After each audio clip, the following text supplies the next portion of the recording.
Historias de Jack. Empezamos.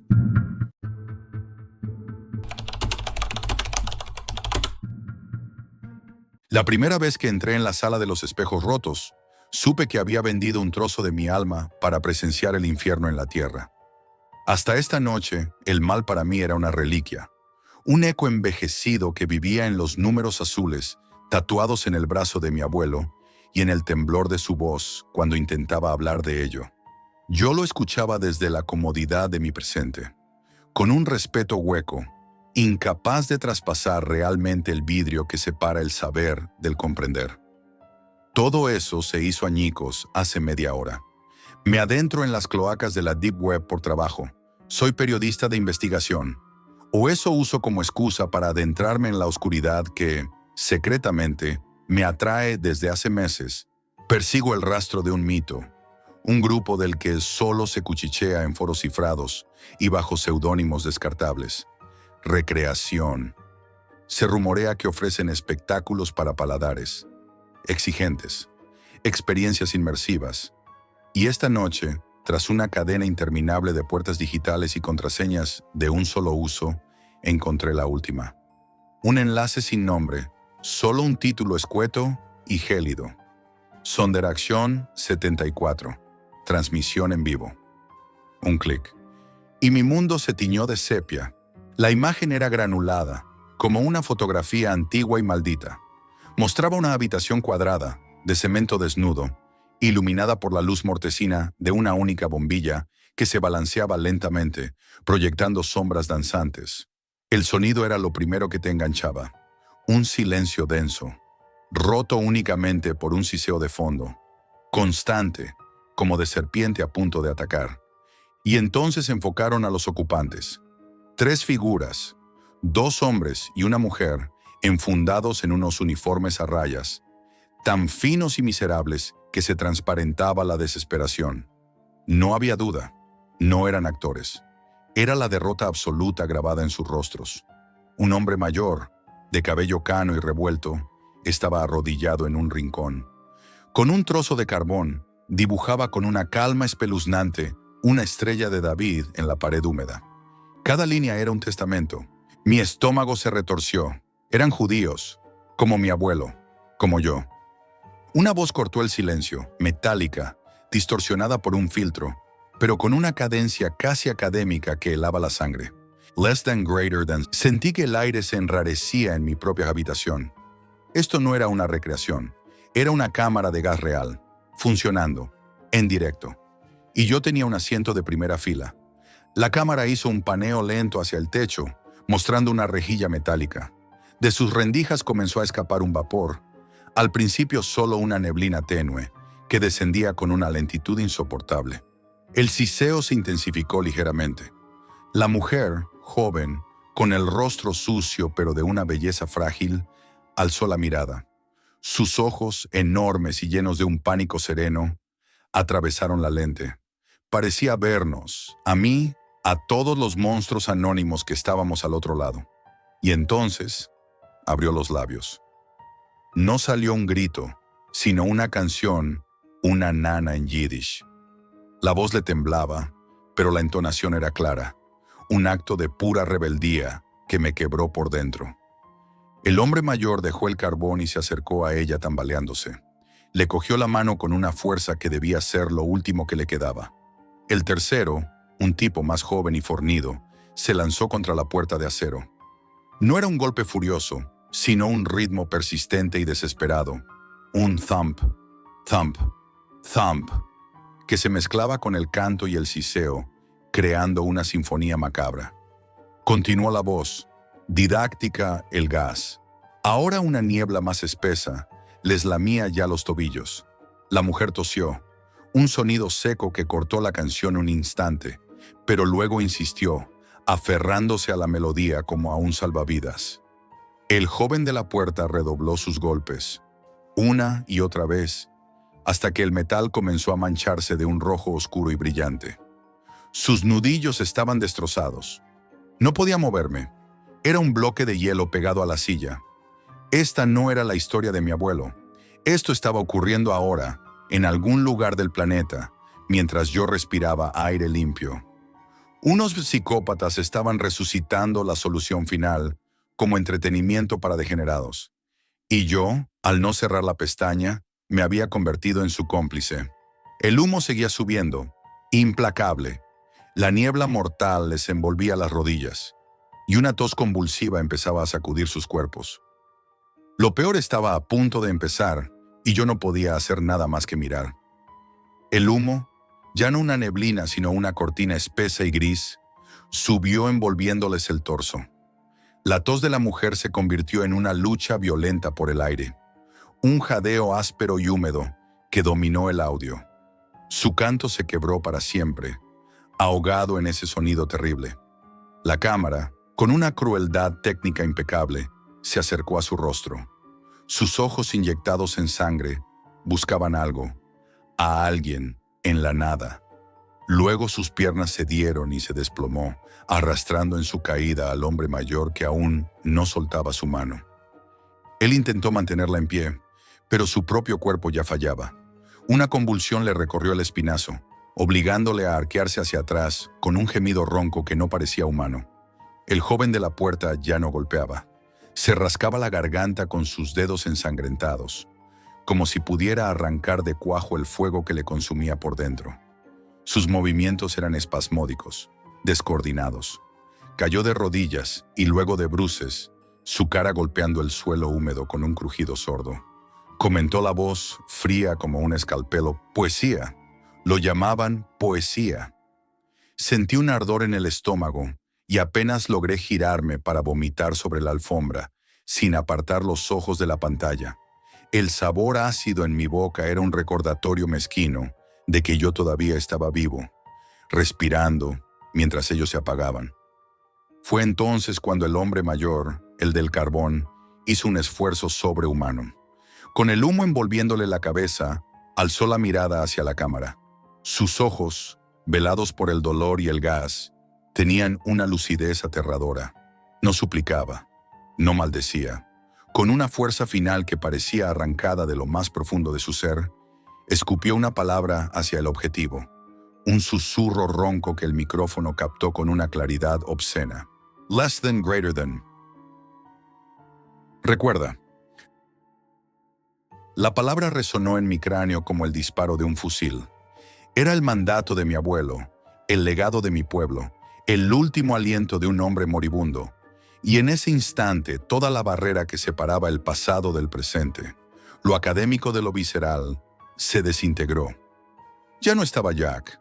El periodista era solo Jack, el nieto, el hermano, viendo cómo asesinaban a su familia una vez más, sentado en la comodidad de su estudio, tan impotente como aquellos que se quedaron fuera de las cámaras hace 80 años. La imagen se volvió una danza de sombras en la niebla, formas que se retorcían, que se agarraban en un último y fútil intento de consuelo, antes de quedar inmóviles. El sonido era una pesadilla de estertores, de gargantas cerrándose, de un silencio que se iba imponiendo de uno en uno, ahogado por el siseo constante, eterno, hasta que solo quedó ese siseo y la quietud. La transmisión no terminó de inmediato. La cámara permaneció fija durante lo que pareció una eternidad, mostrando la quietud de los cuerpos amontonados en el suelo, como un bodegón del horror. Luego, la voz del presentador regresó, con un tono casi jovial que resultaba más perturbador que cualquier amenaza. Less than, greater than, patrocinio, fondos. No solo lo hacían por sadismo, sino por dinero, un negocio, el horror como un servicio de suscripción.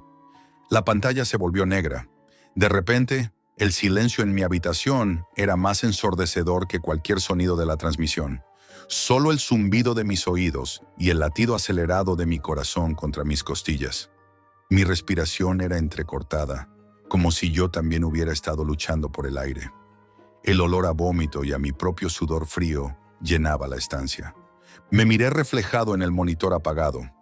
Ya no veía a un hombre. Veía un espectro con los ojos desencajados. Pero entonces algo se quebró dentro de mí. La conmoción y el terror empezaron a coagularse, transformándose en otra cosa. en una fría y densa bola de rabia. Sachor. No, no solo recordaría. Me erguí con los puños apretados hasta que los nudillos palidecieron.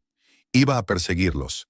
Iba a rastrear a los arquitectos de este infierno digital y les demostraría que la memoria no es un pasivo, es un arma, y que algunos fantasmas, los que llevamos vivos, podemos morder. La transmisión había terminado, pero la casa acababa de comenzar. Si este viaje a la oscuridad se ha quedado contigo, no dejes que la memoria se apague. Suscríbete al canal para no perderte lo que viene. Tu like ayuda a que esta historia llegue a más gente.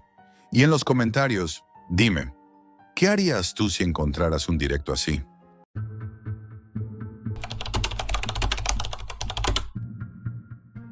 Nunca pensé que aprender un idioma pudiera ser tan peligroso. Siempre he tenido obsesión por los idiomas, no por viajes ni por cultura, simplemente por el reto. Aprender algo nuevo me daba una sensación de control, de superioridad silenciosa. Pero últimamente, los cursos en Internet me parecían caros, demasiado caros, y mi bolsillo estaba cansado de pagar cifras absurdas por plataformas que prometían fluidez en meses. Fue entonces cuando oí hablar de la Deep Web. No era un hacker ni nada parecido. Simplemente descargué un navegador especial y me interné en foros olvidados, páginas que parecían abandonadas y enlaces que nadie normal visitaría. La curiosidad me empujaba a hacer clic, a seguir hilos que se perdían en páginas negras, con texto mínimo y nombres extraños. Entre ellos apareció un anuncio que parecía inocente. Cursos de idiomas baratos, rápidos y efectivos. Garantizado. Pensé, perfecto, justo lo que necesito. El sitio era minimalista, casi insultantemente simple. Nada de colores, imágenes ni distracciones, solo texto y formularios. Te pedían datos mínimos y un pago en criptomonedas. Me sorprendió lo sencillo que era todo. Elegí un curso de japonés porque siempre me fascinó y pagué sin pensarlo demasiado. La primera lección llegó por correo electrónico unas horas después, y ahí empezó todo. El archivo que recibí era extraño. No era un PDF común ni un vídeo con lecciones grabadas. Era un conjunto de instrucciones y diálogos que parecían diseñados para ser practicados de manera activa, como si la lengua fuera un vehículo para algo más. Me pedían que escribiera frases, que respondiera preguntas con exactitud, que interpretara situaciones cotidianas en japonés. Al principio, todo parecía innovador, un método intenso de aprendizaje, casi inmersivo. Pero pronto algo cambió. Cada lección siguiente incluía referencias a cosas que yo jamás había puesto en un formulario. El nombre de mi cafetería favorita, detalles de una conversación que tuve con un amigo hace semanas, incluso pequeños hábitos que había mencionado en foros. Al principio lo atribuía a coincidencias, a algoritmos muy avanzados. Pero la sensación de incomodidad creció con rapidez. ¿Cómo podían saber tanto de mí? Aún así, la curiosidad pudo más que el miedo. Empecé a seguir las instrucciones al pie de la letra. Cada ejercicio me pedía pequeñas acciones en la vida real. Mirar un cartel en la calle, sentarme en una mesa concreta de la biblioteca, observar cómo reaccionaban las personas a ciertas palabras. Era incómodo, perturbador incluso, pero al mismo tiempo fascinante. Había algo en la precisión con la que todo estaba diseñado que me atrapaba, como un imán que no podía resistir. Una tarde, mientras realizaba uno de los ejercicios, me encontré en un callejón observando un graffiti que, según las instrucciones, debía describir en japonés con todo detalle.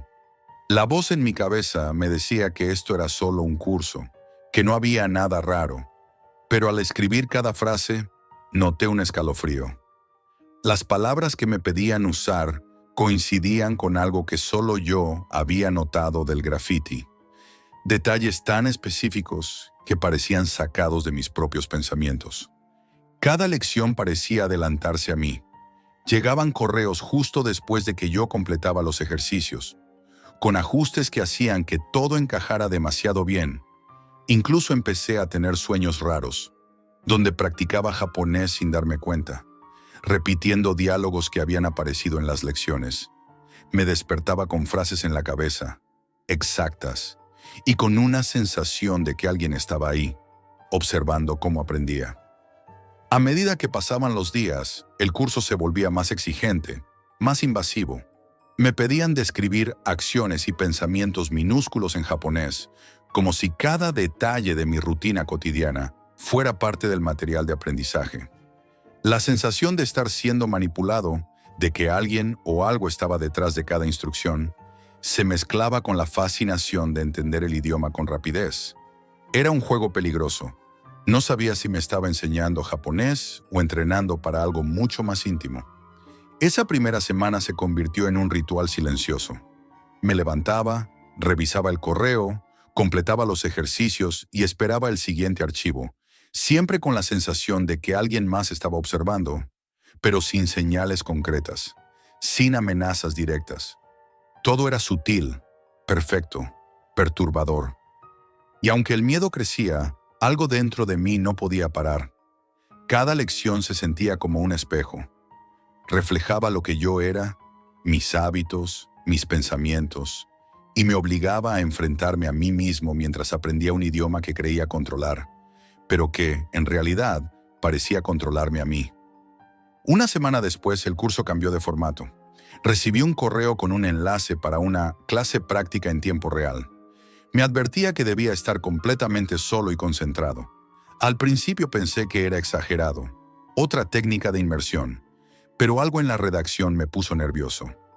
La forma en que estaba escrito parecía casi expectante, como si supiera que yo leería cada palabra con atención. Al entrar en el chat, la pantalla estaba vacía. No había nombre de usuario, ni avatar, ni mensaje de bienvenida. Escribí un simple «Hola» y la respuesta llegó segundos después. Una frase en japonés correcta, pero con una precisión que me hizo detener el pulso un instante. No era solo un mensaje, era una descripción de mi posición exacta frente al ordenador, de la forma en que sostenía el bolígrafo en la mano mientras tomaba notas. Intenté reírme. Seguramente un truco del curso, me dije. Pero a medida que las horas pasaban, cada mensaje describía con exactitud mis movimientos, mis respiraciones, incluso lo que había comido esa tarde. Cada respuesta en japonés era tan detallada, tan calculada, que comenzó a resultar perturbador. Era como si el curso hubiera aprendido a leerme, no solo a enseñarme. No había amenazas directas. No había fuerzas sobrenaturales ni disparos, ni nadie vigilándome físicamente. Solo la sensación de que alguien conocía cada rincón de mi vida y lo transformaba en lecciones. Cada ejercicio era un espejo, y cuanto más intentaba ignorarlo, más sentía que me empujaban hacia algo que yo no podía controlar. Un día recibí un archivo de audio. La voz era impecable, clara, y sus palabras estaban cuidadosamente medidas. Me hablaba en japonés, pero cada frase estaba acompañada de un conocimiento íntimo. Mencionaba la rutina de mi mañana, cómo había dudado en tomar café en lugar de té, incluso detalles de una conversación privada con un amigo que no había mencionado en ningún lado. La calma de la voz hacía que el miedo se filtrara lentamente por dentro, un terror silencioso que no necesitaba gritos ni amenazas. A partir de entonces, las clases empezaron a pedirme acciones más extrañas. No peligrosas, no ilegales, pero sí íntimas y específicas. Mirar por la ventana y describir en japonés la manera en que la luz golpeaba el suelo. Caminar por la calle y narrar mentalmente los gestos de las personas a mi alrededor. Incluso escribir sobre emociones que sentía en momentos triviales. Todo debía ser preciso, exacto. Cada vez que lo hacía, recibía un correo con correcciones y nuevos detalles, como si el curso estuviera calibrando algo. Comencé a notar cambios en mí. Mis pensamientos eran más automáticos, constantemente traducidos a japonés. Recordaba conversaciones pasadas y las reinterpretaba en el idioma, como si el curso hubiera alterado la forma en que percibía mi propia vida. Sentía que estaba aprendiendo japonés a un nivel impresionante, pero a un costo invisible. Cada lección se estaba metiendo en mi mente, reordenando recuerdos, observando cada reacción. Intenté cortar el contacto. Borré correos, cambié contraseñas, incluso reinstalé el navegador especial. Pero cada acción parecía anticipada. Nuevos mensajes llegaban segundos después de que yo intentaba escapar, con leves variaciones, como si alguien supiera exactamente cómo reaccionaría. La línea entre mi voluntad y la del curso se desdibujaba. Cada vez que intentaba desconectarme, un escalofrío recorría mi espalda, un recordatorio silencioso de que aún estaba atrapado. Hubo un momento en que, sentado frente al ordenador, me di cuenta de algo terrible. No estaba aprendiendo japonés. Estaba aprendiendo a ser observado, a ser medido, a ser descrito con cada detalle de mi vida, y lo hacía yo mismo. Cada frase que escribía, cada gesto que relataba en japonés, se convertía en un espejo de mi vida. Y el espejo era perfecto. Nunca compartí esta experiencia, ni siquiera con mis amigos más cercanos.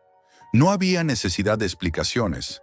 No había nadie que pudiera entender cómo un curso de idiomas barato en la Deep Web podía penetrar tan profundamente en tu mente y tu rutina sin tocarte físicamente. Cada vez que pienso en aquel curso, siento el mismo frío que sentí la primera vez que el archivo de audio me habló por mi nombre. Aprender un idioma debería abrir mundos, debería ser liberador, pero hay lugares donde incluso las palabras pueden atraparte, moldearte y dejarte atrapado en un aprendizaje que no termina nunca, que no es tuyo, sino de alguien que observa desde la distancia, invisible, silencioso, perfecto.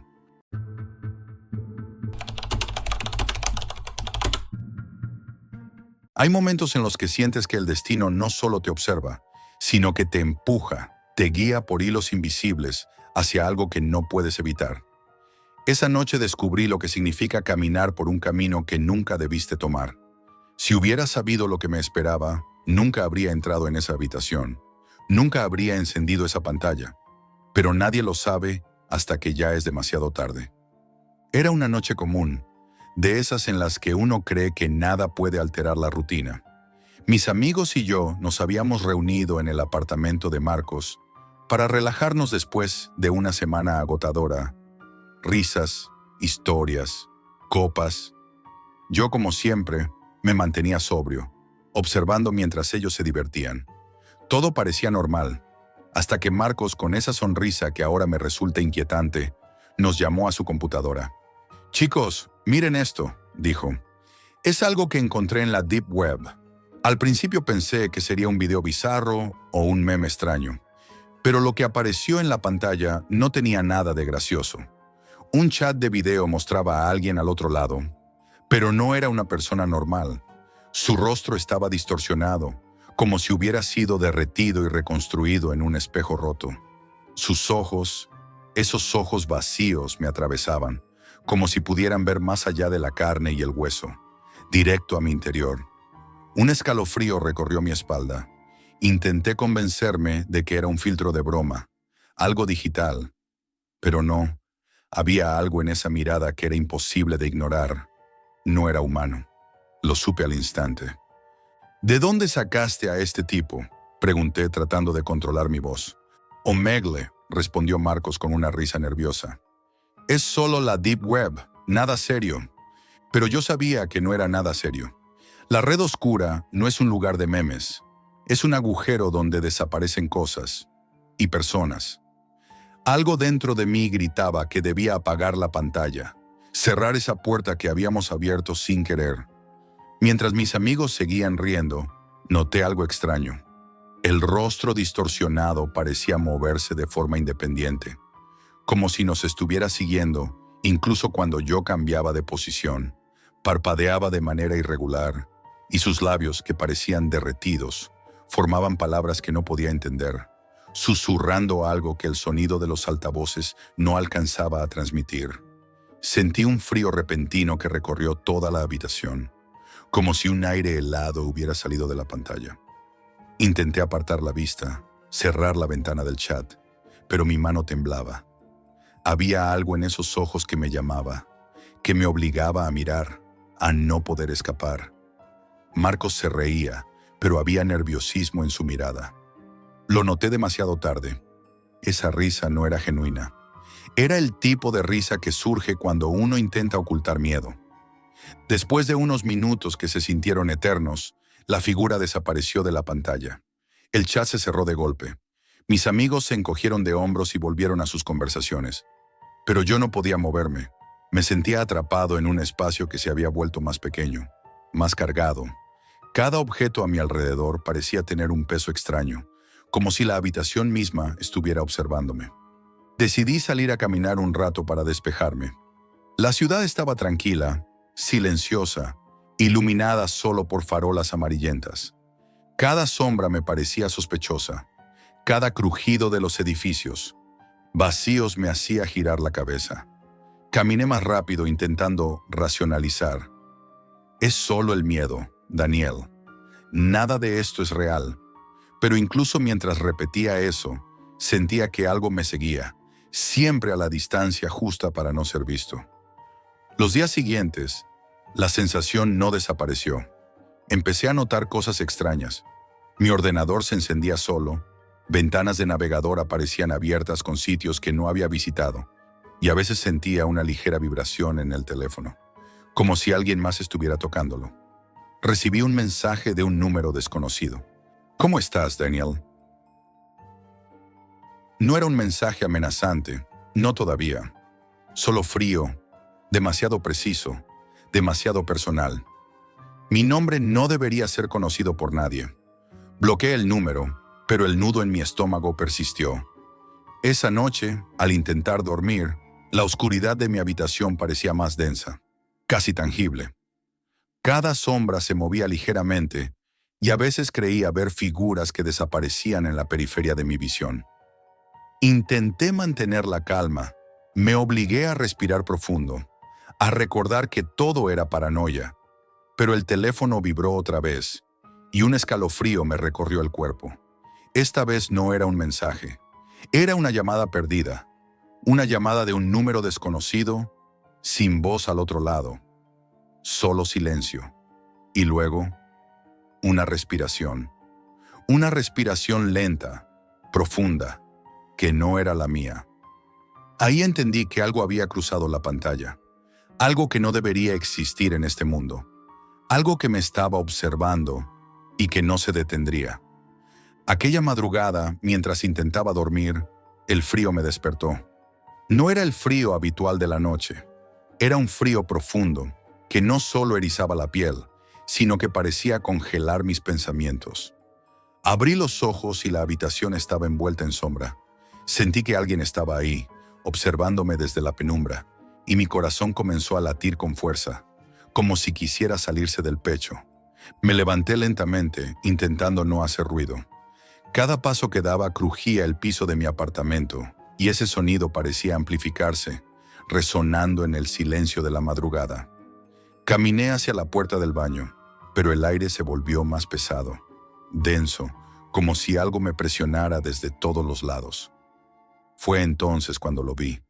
Un movimiento en el borde de mi visión, rápido, imposible de ignorar. Al abrir la puerta del baño, allí estaba. La misma figura distorsionada de la pantalla. Rostro derretido, sonrisa torcida, ojos vacíos que me penetraban. Su presencia llenaba la habitación de una manera que desafiaba la lógica. La oscuridad parecía inclinarse hacia él, como si lo alimentara. La voz que surgió de su garganta era grave, lenta, calmada, y me heló hasta los huesos. «Qué bonito te ves ahora que estás despierto». Intenté retroceder, pero mis piernas no respondían. Era como si la gravedad hubiera cambiado, como si mi cuerpo estuviera pegado al suelo. La figura avanzó un paso, y la luz de la lámpara de la mesa de noche titiló, como si temiera iluminar lo que estaba ocurriendo. Cada movimiento suyo parecía controlado, deliberado, cargado de intención maligna. Intenté gritar, pero la voz no salió. Sentí un peso sobre mi pecho, opresivo, que me impedía respirar con normalidad. La habitación se volvió más fría todavía, y un hedor dulce y penetrante llenó el aire como perfume podrido. Era su presencia, su esencia, tangible y asfixiante. Entonces ocurrió algo inesperado. Mientras él se acercaba, Las sombras a su alrededor comenzaron a moverse por sí solas, arrastrándose por las paredes, el techo y el piso, como si fueran extensiones de su voluntad. Intenté retroceder, pero tropecé y caí, y las sombras se alargaron hacia mí, intentando atraparme. Cada segundo que pasaba sentía que mi mente se desmoronaba bajo su mirada. Con una fuerza que desafiaba toda lógica, me levantó y me arrojó contra la pared. Cada músculo, cada hueso gritaba de dolor. La figura me rodeaba, implacable, y sus ojos vacíos parecían mirar no solo mi cuerpo, sino mi alma. «Lo siento», dijo. «No tengo opción.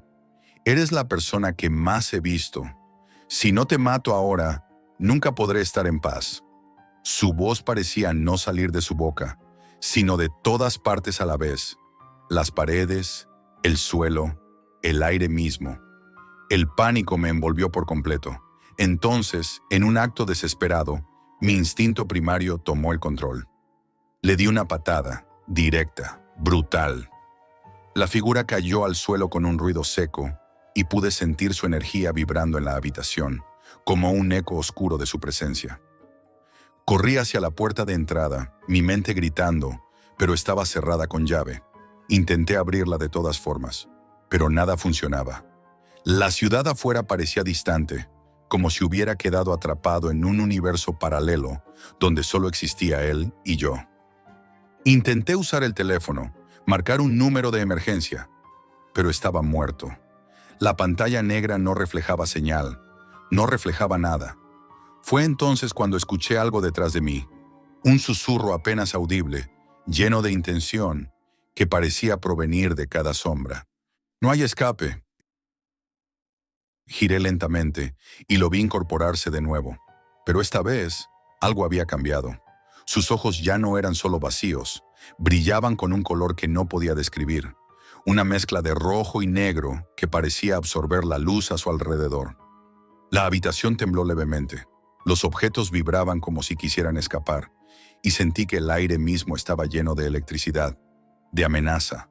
No podía moverme, no podía pensar con claridad. Cada respiración era un esfuerzo. Y entonces, como si percibiera mi desesperación, la figura extendió las manos hacia mí nuevamente. Pero esta vez no fue solo fuerza física. Sentí un peso en mi mente, una presión que intentaba doblar mi voluntad, obligarme a ceder, a rendirme a su presencia. Con un último esfuerzo desesperado, lancé un objeto, una lámpara de mesa, directamente contra él. La lámpara lo golpeó y por un instante desapareció, como si la habitación hubiera tragado su forma. El silencio fue absoluto, pesado, opresivo. No me atreví a moverme. Cada sombra seguía temblando. Cada crujido del edificio parecía amplificarse.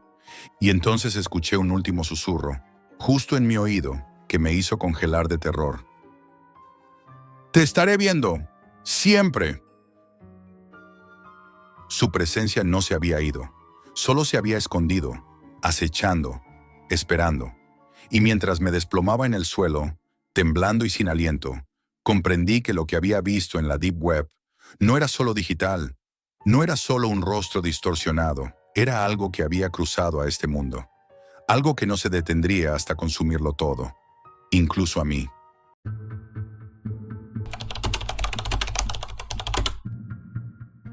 Hasta hace unas semanas mi vida era un bucle de días grises y trabajos que apenas me dejaban respirar. Necesitaba dinero, sí, pero no cualquier dinero. Necesitaba algo que me sacara de la rutina, algo que me hiciera sentir vivo, aunque fuera por un instante. Fue entonces cuando escuché hablar de la Deep Web. No soy ingenuo. Sé que allí dentro hay de todo y que la mayoría de las historias son oscuras, peligrosas. Pero lo que me ofrecían a mí parecía distinto, encargos y recompensas. Nada ilegal, nada que requiriera violencia directa, solo tareas extrañas, precisas, inquietantes, que alguien estaba dispuesto a pagar muy bien. El primer encargo llegó en un foro casi olvidado, con un mensaje escueto. Necesitamos a alguien con tiempo y paciencia, recompensa garantizada. Me registré con un alias y tras intercambiar unos pocos mensajes, Me enviaron un PDF con instrucciones. Al principio pensé que era un juego, casi un rompecabezas. Recopilar información pública, analizar datos dispersos, unir patrones que parecían inconexos. La recompensa prometida era generosa, más de lo que un trabajo normal me daría en una semana. Acepté y fue sorprendentemente fácil. La sensación de tener control, de recibir dinero por algo que muchos considerarían banal, fue adictiva. Me sentí poderoso por primera vez en años, como si hubiera descubierto una vía secreta que solo unos pocos podían usar. El segundo encargo llegó rápido, pero era distinto. Más extraño, más incómodo. El mensaje era breve. Observa patrones. No hagas preguntas recompensa doble si cumples con exactitud. La tarea parecía inofensiva. Analizar horarios de transporte, revisar fotografías de espacios públicos, registrar pequeños detalles que la mayoría de la gente ni notaría nada ilegal.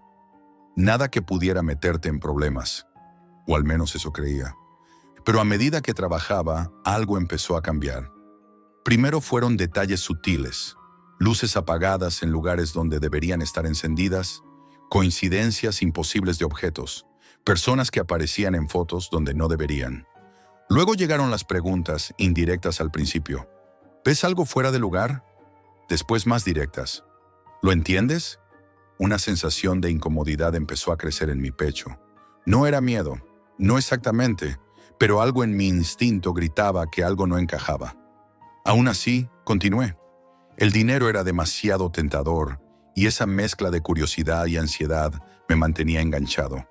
Cada detalle que encontraba me hacía sentir que estaba entrando en un mundo donde mis sentidos debían estar más despiertos que nunca, donde los errores podían costar más que una simple tarea fallida. Una noche, mientras revisaba los patrones que debía comparar, me encontré siguiendo un rastro que parecía no tener fin. Horas de imágenes, tablas de horarios y documentos públicos comenzaron a fusionarse en algo que no entendía del todo. Me daba la sensación de que alguien más veía lo que yo hacía, que mis movimientos y decisiones eran evaluados incluso antes de que los ejecutara. Cerré el portátil y me obligué a dormir, pero la sensación de ser observado persistía. A la mañana siguiente, un nuevo mensaje esperaba en mi bandeja de entrada. Esta vez era una dirección, un almacén pequeño en la periferia de la ciudad. El encargo no explicaba nada más, solo debía ir, revisar algo, tomar notas y enviar un informe. El sobre que debía llevar aún estaba en camino por mensajería. Me sentí intrigado, excitado y, por primera vez, algo nervioso. La adrenalina se mezclaba con el miedo y un extraño placer recorría mis venas. Mientras esperaba, empecé a imaginar todos los escenarios posibles. ¿Qué me esperaba allí dentro? ¿Un documento antiguo? ¿Un simple objeto? Cada opción parecía más inquietante que la anterior. La línea entre la curiosidad y la ansiedad se desdibujaba, y mi deseo de completar la tarea se mezclaba con una extraña necesidad de saber qué pasaría si no lo hacía. Cuando finalmente llegó el sobre, me sorprendió lo simple que parecía. Un USB y una nota pequeña que decía: úsalo solo cuando estés allí, documenta todo. La recompensa depende de tu exactitud. Mi corazón dio un salto. Nunca había sentido algo así por un encargo. Era como si un juego invisible hubiera comenzado y yo no tuviera idea de las reglas completas. El primer día con la Deep Web me enseñó algo. No todo lo que parece inofensivo lo es, y cada recompensa tiene un precio, aunque aún no lo entendiera. El dinero llegaba rápido, los pagos eran exactos, pero algo en el aire, en los mensajes, en las instrucciones, me hacía sentir que ya no era el mismo. Cada tarea me absorbía un poco más, y cada vez era más difícil recordar quién era antes de todo esto. El tercer encargo cambió todo. El mensaje fue breve. Ve al lugar indicado. Lleva esto. Me enviaron un sobre por mensajería, sin remitente. Dentro había un USB y una nota. Úsalo solo cuando estés allí. Toma fotografías, registra todo. La recompensa es doble si cumples exactamente. Llegué al lugar. un almacén en desuso en las afueras de la ciudad. Estaba completamente vacío, silencioso, con las paredes cubiertas de polvo y grafitis, y un olor húmedo que penetraba en la ropa. Mis pasos resonaban en el suelo como si alguien más los siguiera, aunque no había nadie. Con las manos temblorosas, conecté el USB a mi portátil y la pantalla se iluminó con un archivo de vídeo. Lo que vi me dejó incómodo al instante. No había nada explícitamente violento, ni crímenes, ni amenazas directas. Solo imágenes de personas moviéndose de manera mecánica en oficinas, estaciones de tren, cafeterías, casi automáticas, siempre siguiendo patrones repetitivos. Los sonidos ambientales eran cotidianos, pero algo en la edición, en la manera en que las escenas cambiaban, me ponía nervioso. Cada segundo parecía pensado para descolocarte. Mi instinto me decía que no mirara más, pero la curiosidad ganó. Mientras reproducía el vídeo una y otra vez, empecé a notar detalles que no estaban allí al principio. Sombras que se movían de forma extraña, objetos que cambiaban de lugar, pequeños gestos de personas que parecían reaccionar a algo invisible. No era nada dramático, pero suficiente para que un escalofrío recorriera mi espalda. Grabé todo tal como pedían y envié el informe. La recompensa llegó rápido, y fue incluso mayor que la prometida, pero ya no era la misma sensación que con los primeros encargos. Había algo en el proceso, en la meticulosidad de cada tarea, que me hacía sentir atrapado en una rutina obsesiva. Cada encargo posterior era más intrincado, más perturbador. Me pedían recopilar información de manera obsesiva, seguir patrones de lugares, personas, objetos, combinarlos y detectarlos en contextos distintos. Una noche, mientras revisaba las instrucciones del siguiente encargo, me di cuenta de que había dejado de sentir emoción por el dinero. Lo que me mantenía despierto era la necesidad de cumplir exactamente, de no cometer errores. Cada patrón, cada detalle, se convirtió en una obsesión silenciosa. Incluso al salir a la calle, veía cosas que antes no notaba. Movimientos repetitivos de desconocidos, objetos colocados de manera peculiar, puertas que siempre estaban abiertas o cerradas en un mismo patrón. Todo se volvía parte de un rompecabezas que yo debía resolver. El encargo que realmente me quebró llegó sin advertencias. Pedían que recopilara información sobre mí mismo. Al principio me reí, pensando que era una broma o un error del sistema, pero el mensaje era claro. Necesitamos datos precisos. Tu recompensa depende de ti. Revisé mis horarios, mis hábitos, mis rutinas. Me encontré revisando registros, mensajes, lugares que había visitado, casi como si alguien me obligara a convertirme en un objeto de estudio. La sensación de incomodidad se volvió constante. Ya no era el hormigueo inicial en la nuca. Era un peso que me acompañaba, un silencio pesado que hacía que cada decisión pareciera vigilada, evaluada, aunque sabía que nadie me veía. Era el terror de darme cuenta de hasta dónde podía llegar por dinero, de cómo mi mente se había adaptado a un juego que no entendía por completo. Mientras escribo esto, sé que la Deep Web no ofrece recompensas por cosas inocuas. Cada encargo, cada instrucción, me obligaba a mirar más profundo dentro de mí mismo, a cuestionar mis límites, mis decisiones y mis miedos. No hay fantasmas ni criminales siguiéndote. El terror estaba en lo que yo estaba dispuesto a hacer, en cómo mis propios hábitos y obsesiones se volvían parte del juego. No sé cuánto tiempo más podré seguir. Cada centavo que he ganado, cada tarea completada, me ha costado algo de mí mismo, algo que no volveré a recuperar. Y aunque algún día deje todo esto atrás, sé que la Deep Web ya dejó su marca, silenciosa y persistente, sobre mí, y no se irá nunca. Nunca imaginé que ganar dinero podría costarme tanto.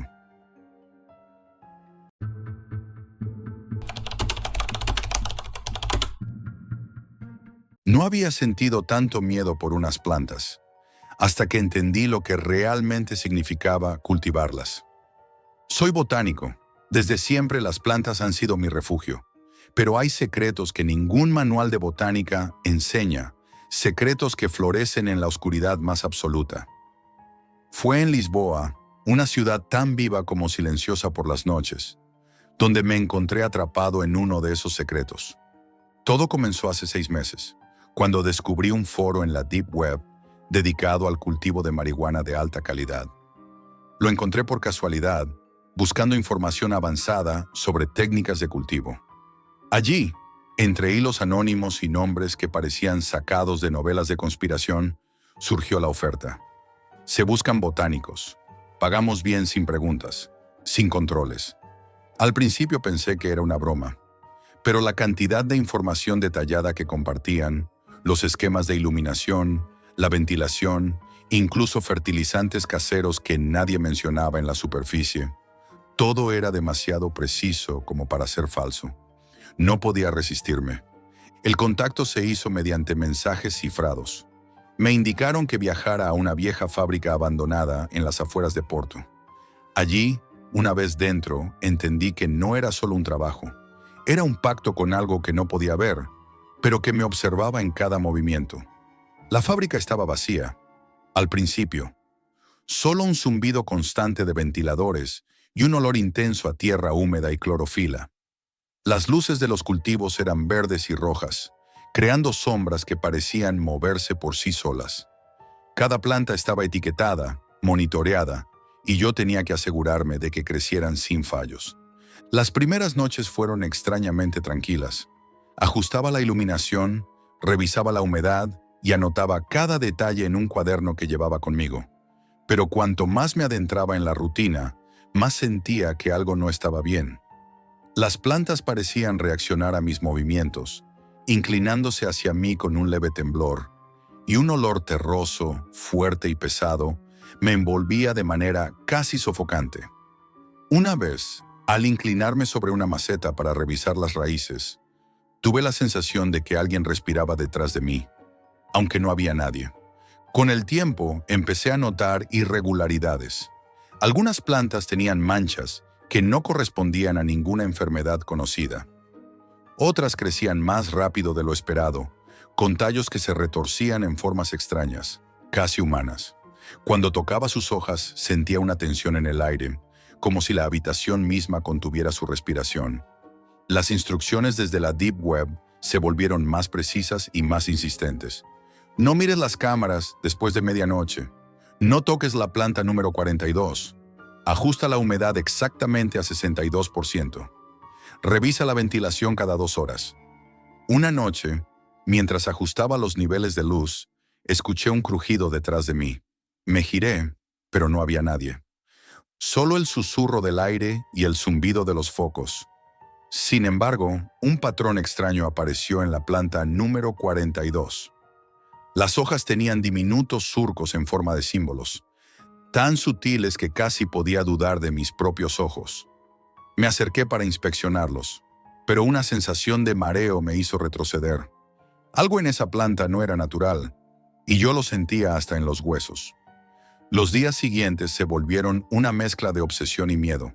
Cada vez que entraba en la fábrica, sentía que las plantas me observaban, escuchaba sus hojas crujir de forma casi consciente, y a veces creía percibir sus raíces moviéndose bajo la tierra. Intenté hablar de ello con los contactos de la Deep Web, pero nunca respondían directamente. Solo enviaban mensajes crípticos y pagos que aparecían en mi cuenta. Cada transferencia venía con nuevas instrucciones, más detalladas y restrictivas. Nunca permitas que nadie entre. Nunca abras la puerta trasera. No mires la planta número 42 a la luz blanca. Empecé a vivir solo en la fábrica, pasando días y noches entre las luces verdes y rojas, ajustando la temperatura y la humedad como un autómata. La soledad era aplastante. Incluso el sonido del ventilador constante parecía burlarse de mí. Una madrugada, mientras inspeccionaba una sección de plantas más pequeñas, encontré tierra removida y raíces parcialmente expuestas, aunque no recordaba haber trabajado allí antes. Mi corazón se aceleró. Era imposible que alguien más hubiera entrado. La fábrica estaba sellada, y yo era el único con acceso. Cada vez sentía más presión, como si el lugar mismo quisiera obligarme a mirar, a tocar, a descifrar algo que no comprendía. La Deep Web parecía conocer mis miedos antes de que yo mismo los admitiera. Las plantas parecían más vivas cada día, más conscientes de mi presencia, y yo empezaba a dudar de mi propia mente.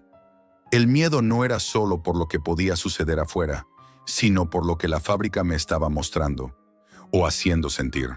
Una noche, al revisar los registros de humedad, el zumbido del ventilador se detuvo repentinamente, dejando un silencio absoluto.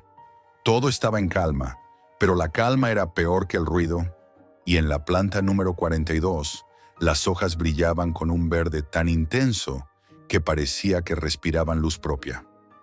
Esa noche comprendí que algo en ese lugar había cambiado, y que yo ya no era solo un botánico, era un vigilante, un guardián de algo que no entendía, un prisionero de mis propios conocimientos. Desde aquella noche en la que entendí que la planta número 42 era diferente, todo cambió. Cada vez que entraba en la fábrica, sentía que algo me seguía entre las sombras, algo que no podía ver, pero que estaba allí, acechándome. La luz verde de los focos reflejaba sombras imposibles en las paredes. A veces parecían formas humanas que se deslizaban entre los tallos, pero cuando parpadeaba, desaparecían. Una madrugada, mientras revisaba la humedad en una de las salas, escuché pasos que no venían del piso superior, sino de debajo de mí, del sótano. La fábrica tenía un sótano que no había explorado hasta ese momento. Nunca nadie me había dicho qué había allí. Mi corazón se aceleró, pero la curiosidad pudo más que el miedo. Descendí por unas escaleras de metal que crujían bajo mi peso, y lo que encontré me hizo retroceder casi de inmediato. Cajas metálicas abiertas, pequeñas cápsulas negras idénticas a las que había visto en la planta número 42, esparcidas sobre tierra húmeda. Intenté salir corriendo, pero la puerta del sótano estaba cerrada por dentro. Golpeé y grité, pero nadie respondió. Entonces sentí un leve temblor bajo mis pies, como si las raíces de todas las plantas del edificio se hubieran movido a la vez. El olor a tierra y humedad se volvió abrumador, casi tóxico. Al mirar hacia arriba, las luces del cultivo reflejaban un patrón extraño en el techo, casi como un símbolo gigante formado por las sombras de las macetas y las plantas. Volví a subir, temblando, y desde entonces cada día se convirtió en una lucha por mantener la cordura. Comencé a ver detalles que antes ignoraba, hojas con marcas diminutas que cambiaban cada día, raíces que parecían estirarse y retorcerse bajo la tierra, y un zumbido constante en mi oído que no provenía de los ventiladores. Cada mensaje de la Deep Web se volvió más amenazante, lleno de instrucciones que no entendía completamente. Nunca te alejes de la planta 42. Nunca cierres los ojos en su presencia. Nunca intentes sacarla de su maceta. Una noche, el miedo se volvió insoportable. La planta número 42 parecía más grande que de costumbre, con tallos retorciéndose de forma antinatural. Hojas tan densas que casi bloqueaban la luz de la habitación. Me acerqué, tratando de examinar las raíces nuevamente, y sentí un mareo profundo, como si la planta absorbiera algo de mí. Mi energía, mi aire, mi fuerza. Caí de rodillas y apenas pude levantar la vista. Entonces noté algo que me hizo estremecer. Las cápsulas negras estaban dentro de la tierra, pero parecían moverse lentamente, cambiando de posición como si tuvieran vida propia.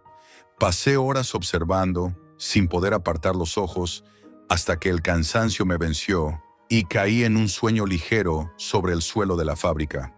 Desperté con un escalofrío. Todas las luces estaban apagadas. La oscuridad me envolvía y el olor de las plantas era aún más intenso, sofocante. Escuché un susurro, muy bajo, como un aire arrastrado entre hojas. Un sonido que no podía atribuir a ningún ventilador ni maquinaria. Algo estaba ahí, dentro de la planta o dentro de la fábrica. No lo sabía, pero mi instinto me gritaba que no estaba solo. A partir de ese momento, mi vida se convirtió en una rutina insostenible. Pasaba días y noches ajustando la humedad, revisando luces y fertilización, con la sensación constante de que las plantas me observaban. Mis manos temblaban al tocar la tierra. Mis ojos se acostumbraron a la luz roja y verde, y ya no distinguía si estaba soñando o despierto. Una vez al encender la luz principal, vi que las hojas de la planta número 42 habían formado un símbolo perfecto, como un círculo con líneas radiales, y por un instante sentí que me estaba mirando. La Deep Web continuaba enviándome instrucciones, y cada mensaje era más claro en sus amenazas. Obedece, no dudes, no desobedecerás. El dinero seguía llegando, pero cada transferencia era un recordatorio de que estaba atrapado en algo que no entendía. Sabía demasiado para irme, y también sabía que había algo en esa planta que podía controlar mi cordura. Cada error, cada descuido, podía costarme más que un simple trabajo mal hecho. Podía costarme la vida, o algo que se le parecía. Finalmente una noche, decidí enfrentar la realidad. Me acerqué a la planta número 42 con las manos temblando y respirando con dificultad. Metí la mano en la tierra y sentí las cápsulas negras, frías y húmedas.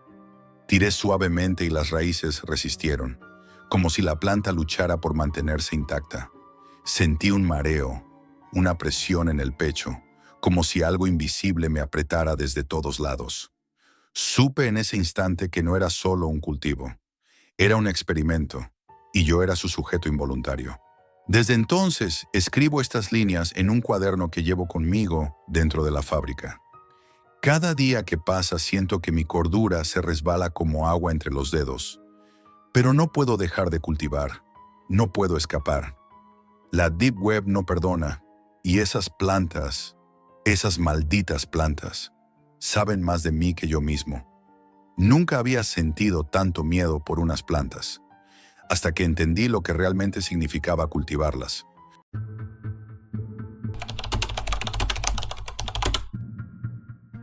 Era demasiado tarde. Todo empezó como una simple curiosidad, una búsqueda de rutinas avanzadas que no encontraba en ningún gimnasio ni en ningún foro público. Me llamaba la atención la exclusividad, la sensación de estar accediendo a algo prohibido, un conocimiento que solo unos pocos privilegiados conocían. Yo, entrenador y exculturista retirado, creía haber visto de todo, pero pronto comprendí que aquel mundo era distinto. No había límites, no había reglas, solo un extraño orden que solo unos pocos podían descifrar. Al principio era solo información técnica. Tablas de entrenamientos imposibles, dietas que desafiaban toda lógica, secretos de química deportiva que jamás habría confiado a un cliente. Pero pronto me topé con algo distinto. Anuncios de testosterona y anabólicos, con nombres que sonaban a laboratorios clandestinos y fórmulas que prometían resultados en semanas. No era solo un negocio, era una especie de ritual, donde cada compra, cada mensaje, tenía un peso y un significado propios. Recuerdo el primer mensaje que recibí de uno de esos vendedores. Su tono era frío, casi quirúrgico. No había conversación, no había relación, solo instrucciones precisas. Cómo transferir dinero, cómo enviar la dirección de entrega, cómo recibir los paquetes sin levantar sospechas. Esa frialdad me inquietó. No era el tipo de comunicación a la que estaba acostumbrado. Cada palabra parecía calibrada para medir mi reacción, para estudiar hasta dónde estaba dispuesto a llegar. Cuando recibí el paquete en un apartamento temporal en Los Ángeles, la sensación de vulnerabilidad fue inmediata. Cada frasco estaba envuelto con cuidado, etiquetado con códigos que no entendía del todo, con instrucciones que parecían escritas para alguien que entendería mucho más de lo que yo sabía. Al tocar las ampollas sentí un escalofrío. No eran simples productos, eran un recordatorio tangible de que me había internado en un terreno desconocido y que no podía dar marcha atrás. Empecé el ciclo siguiendo al pie de la letra cada indicación. Los primeros días fueron normales. Más energía, mejor recuperación, un ligero aumento de fuerza que me hizo sentir que había tomado la decisión correcta. Pero pronto surgieron los primeros signos de que algo no estaba bien. Mi teléfono vibraba de forma extraña, con notificaciones que desaparecían antes de abrirlas, correos que parecían borrarse solos, visitas fugaces a mis redes sociales desde ubicaciones desconocidas. No había cámaras ni sombras tras la puerta, solo la certeza de que alguien o algo estaba observando mis movimientos. Una noche, mientras revisaba los frascos para preparar mi dosis, noté algo que no estaba allí antes. Un pequeño sobre sin remitente, escondido entre los productos. Dentro, fotos mías entrenando, imágenes que no recordaba haber tomado, con anotaciones precisas sobre horarios, rutinas, incluso mis relaciones más cercanas. Mi corazón se aceleró y un frío recorrió mi espalda. No podía ser casualidad. Nadie podía conocer mi vida con tal detalle. Nadie que no estuviera al tanto de aquel mundo oscuro que había decidido explorar. A medida que pasaban los días, la línea entre lo real y lo virtual comenzó a difuminarse. Cada mensaje que recibía parecía calcular mi miedo. Cada interacción con la página me hacía sentir que estaba atrapado en un juego que no comprendía. Intenté mantener la rutina normal del gimnasio, entrenar como siempre, hablar con amigos, pero había algo que no podía ignorar. La sensación constante de ser seguido, vigilado, estudiado. Era como si la página conociera mis pensamientos antes de que yo mismo los tuviera. Incluso mis entrenamientos comenzaron a transformarse. Movimientos que antes me resultaban naturales, ahora me hacían mirar a mi alrededor, sentir cada sombra, cada sonido del gimnasio con desconfianza. Había algo en la precisión de los productos, en la forma quirúrgica de los mensajes, que me obligaba a cuestionar todo. Mi cuerpo, mi fuerza, mi propia cordura. La paranoia se fue instalando lentamente, silenciosa, hasta ocupar cada rincón de mi día a día. Cada noche antes de dormir, revisaba una y otra vez los frascos, los sobres, los mensajes. Sabía que algo en esa página me estaba moldeando, no solo físicamente, sino mentalmente. Y cuanto más intentaba alejarme, más atrapado me sentía, como si cada paso fuera previsto, como si la curiosidad que me había llevado allí me hubiera encadenado para siempre a un mundo de fuerza y miedo que no podía controlar. Desde aquella noche en que encontré el sobre, nada volvió a ser normal.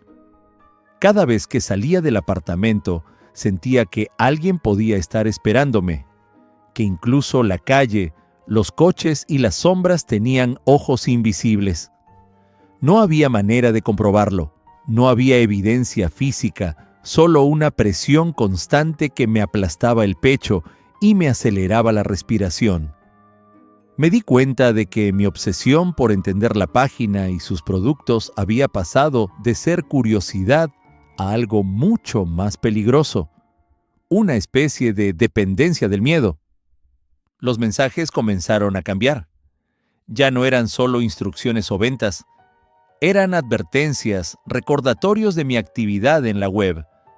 Cada correo estaba redactado de manera fría y calculada, mencionando detalles de mis rutinas de entrenamiento e incluso insinuando que conocían mi horario de comidas, mis suplementos, la cantidad exacta de descanso que me tomaba. Era imposible que alguien tuviera acceso a tanta información y, sin embargo, estaba allí, en mi bandeja de entrada, como un susurro que no podía ignorar. Una tarde, mientras organizaba los frascos en la estantería del baño, noté que uno de ellos estaba ligeramente fuera de lugar. Lo revisé con cuidado y descubrí un código grabado a mano, apenas visible, que no coincidía con las etiquetas originales. No era un error, era un mensaje oculto. Esa pequeña acción me hizo comprender que no solo estaban observando, sino que podían manipular incluso los objetos que tocaba. Sentí un escalofrío que me recorrió de la cabeza a los pies. Decidí enfrentar la situación de frente. Contacté con el vendedor a través de la web, intentando entender qué estaba pasando. Su respuesta fue directa y perturbadora. Nos aseguramos de que estés siguiendo el camino correcto. No confundas atención con amenaza. Esa frase me dejó sin aliento. No podía negar que, de algún modo, había aceptado las reglas de ese mundo cuando hice clic en el primer enlace, pero ahora la sensación de vulnerabilidad era absoluta. Mi rutina se transformó en un constante juego de vigilancia. Cada entrenamiento, cada comida, cada conversación con amigos estaba marcada por una ansiedad silenciosa. Incluso empecé a desconfiar de mi propio cuerpo. Los resultados físicos eran impresionantes, eso era innegable, pero cada aumento de fuerza traía consigo una inquietante sensación de control ajeno. Era como si cada fibra de mi cuerpo perteneciera a alguien más. Una noche, mientras preparaba un nuevo ciclo de testosterona, recibí un paquete sin remitente. Dentro había un diario antiguo, con páginas arrugadas y notas que describían rutinas exactas, horarios, tipos de ejercicio, pero también detalles que solo yo podía conocer, pensamientos que jamás había compartido con nadie. La paranoia se transformó en terror puro. Me senté en el suelo, rodeado de frascos y papeles, y comprendí algo.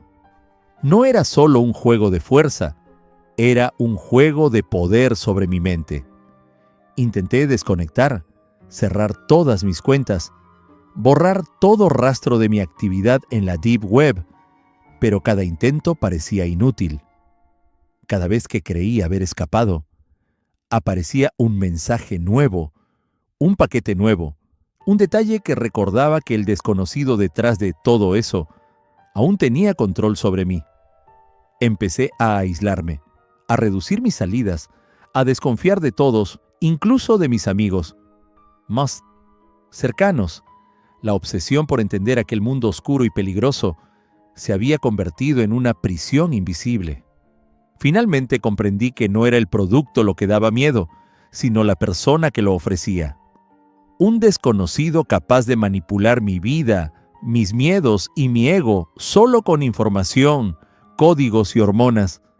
Cada frasco, cada mensaje, cada fotografía, cada sobresalto inesperado me recordaba que había cruzado una línea de la que no podía regresar. Ahora vivo con esa sensación de vigilancia constante. Cada clic en un enlace, cada correo, cada movimiento tiene un peso aterrador. He aprendido que en la Deep Web no hay reglas, solo contratos invisibles con la paranoia. Y mientras más fuerza obtenía, más frágil me sentía. La certeza de que jamás podré borrar mi rastro me persigue. Y sé que cualquier curiosidad futura podría arrastrarme aún más profundo en ese abismo de control y terror. Nunca desearé tener esa fuerza. Lo único que deseo ahora es que nadie más haga clic en aquel enlace.